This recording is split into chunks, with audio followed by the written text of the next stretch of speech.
Once upon a time, not so long ago, there was a little girl, and her name was Emily.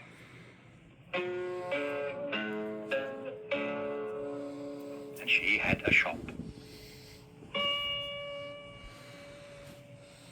There it is. It was rather an unusual shop because it didn't sell anything. You see, everything in that shop window was a thing that somebody had once lost, and Emily had found, and brought home to Bagpuss. Emily's cat, Bagpuss. The most important, the most beautiful, the most magical, saggy old cloth cat in the whole wide world.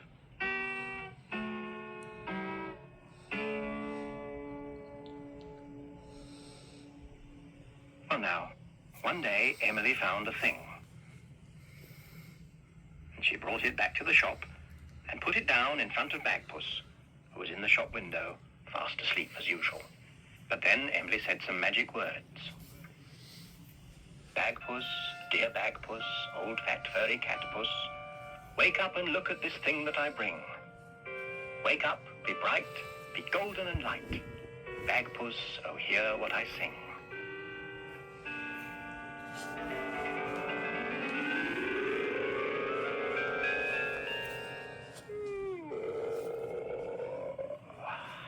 And Bagpuss was wide awake.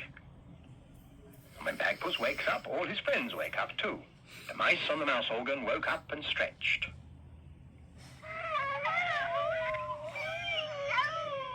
Madeleine, the rag doll. Gabriel, the toad.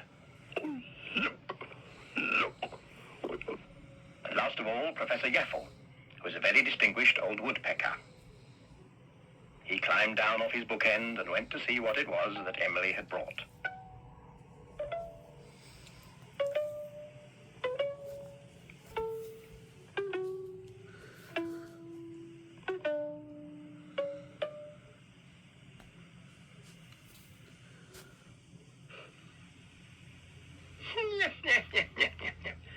A piece of cloth.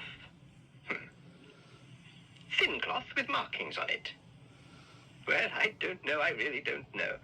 I haven't the slightest idea what this thing is, or was, or is going to be. Well, I should say it's probably a piece of cloth. I know what it is. It's a house. A house? A house for a mouse? No, a house for a rag doll. Ridiculous. That is a piece of cloth, not a house. Who could live in a house made of cloth? It would fall down. A rag doll. A doll made of rag. But what would a rag doll do all day in a rag house? Read rag books. Dance ragtime dances.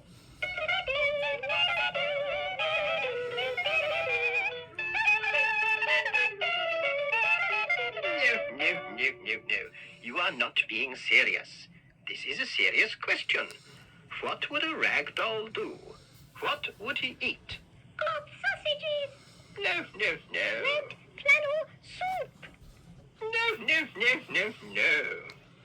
velvet jelly on white button plates. No, Bagpuss. These mice are being silly again. That piece of cloth couldn't be a house, could it? What do you think? Yes, think for us, Bagpuss. Oh, well, I'll try and think. But that isn't an easy thing to think about. I shall need a thinking cap. I know. Use the piece of cloth as a thinking cap. Come on, we will pat it down nice and close. We will swing it on, we will pin it on. There's a hat for a thinking cat, and there's a hat for a thinking cat. Oh, yes, of course. That is a house. You were quite right, mice. It's a rag doll's house, just like the one made by Uncle Fiedel. Uncle Fiedel? Who's Uncle Fiedel? I know Uncle Fiedel. Yes, we know about Uncle Fiedel. We'll sing about him if you think about him. Yes, So Bagpuss thought.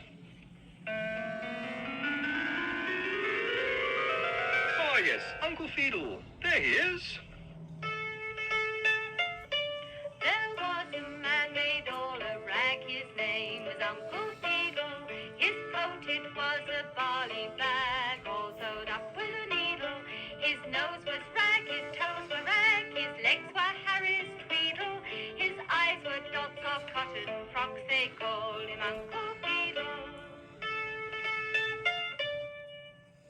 Uncle Fiedle was a rag doll. He walked through the rag doll country, where it is always summer and the green velvet leaves grew on the hedges, and all the year the flowers bloomed in the prettiest materials you ever saw. Uncle Fiedle needed nothing. If he was hungry, he just had to unpick a cotton cauliflower or a corduroy carrot, and there was his dinner. If he was tired, he just had to find a cotton wool bush and lie himself down on it. Wasn't it odd, then, that one day he found himself feeling sad? He felt he needed something. He felt he needed a house. A house to live in, with a real bed in it. Old Uncle Fiedle had no house, dear little Uncle Fiedle. He had no bed, he had no house, poor little Uncle Fiedle. Poor little uncle, silly old uncle, hadn't got a bed, so he took a bag of cloth and rag, a roll of cotton thread, oh. Uncle Fiedle emptied all the pieces and patches of cloth out of his rag bag and set them out on the green velvet grass. The other rag dolls saw him working away, and they were very puzzled. Then they asked him what he was making. And when he said he was making a house, they were even more puzzled. But Uncle Fiedle went on working. He laid out pieces of calico and bombazine and watered silk and purple plush. Then he started to work. Now first he sewed the kitchen wall with cotton thread and needle. With stitches small the windows tall were sewn by Uncle Fiedle. The curtains lush were purple plush and bombazine the mantle. A bottle of milk was watered silk and calico the candle.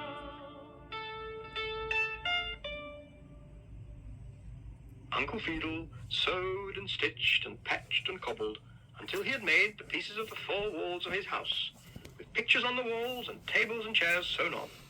He even made a real bed from a quilted patch of old eiderdown to go inside his own house.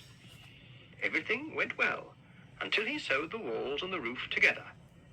Then suddenly the trouble started. His house would not stand up. It was made of rag and it was all flippy-floppy. Uncle Fiedle tried and tried, but every time he nearly made it stand up, one bit of it would bend, and down it would all go, flat on top of him. Well, of course, all the other rag dolls knew how to make things made of rags stay up, the same way as they stayed up. They were stuffed with cotton wool. So they all marched out into the fields and gathered loads of cotton wool flowers from the cotton wool bushes for Uncle Fiedle to stuff his house with. Then Uncle Fiedle's house stood up beautifully. But there was still one thing wrong with it.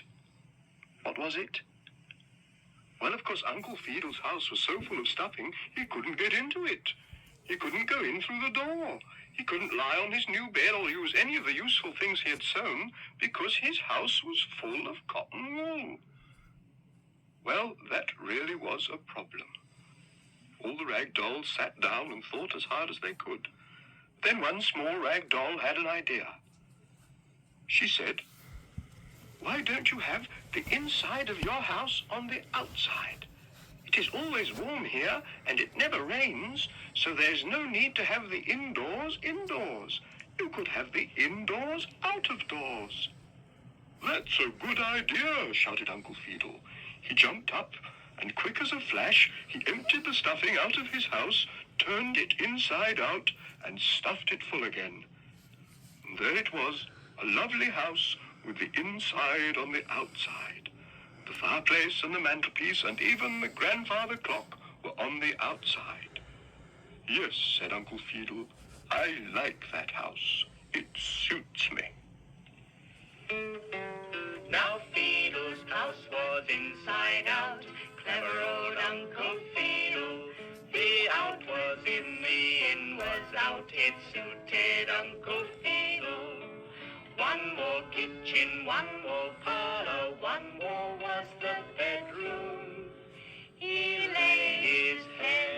his quilted bed. Sleepy Uncle Fiddle.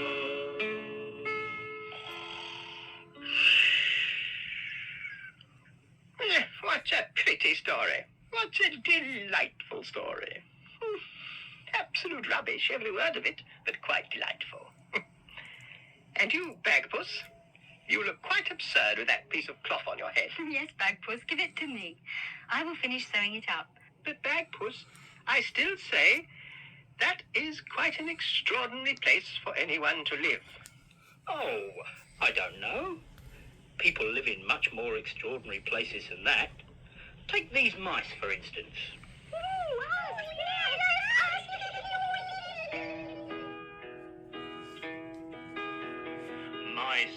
Mice, oh, tell us true.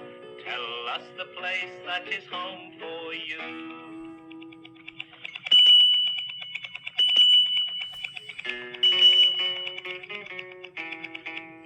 We are the mice that's us. We live on the top of a number 2 bus. The motor finds the bell, it clangs on a jolly little omnibus that just suits us.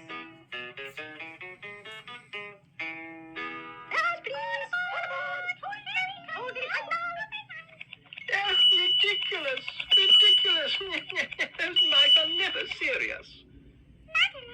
Yes, little Jenny Mouse.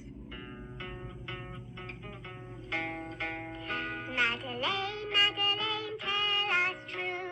Where is the house that belongs to you? Me? A house that belongs to me? No, this is where I live. I'm just Madeleine, a doll made of scraps.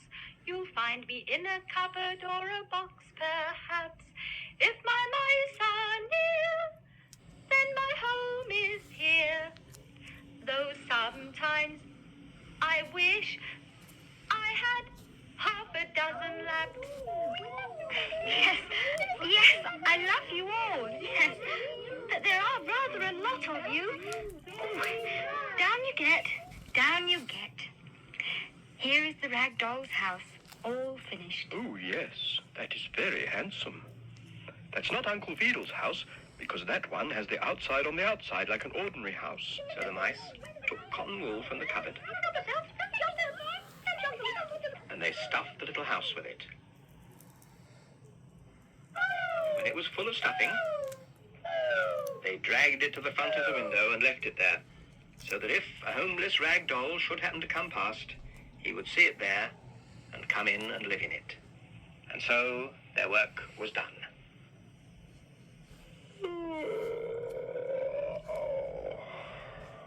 Bagpuss gave a big yawn and settled down to sleep. And of course, when Bagpuss goes to sleep, all his friends go to sleep too.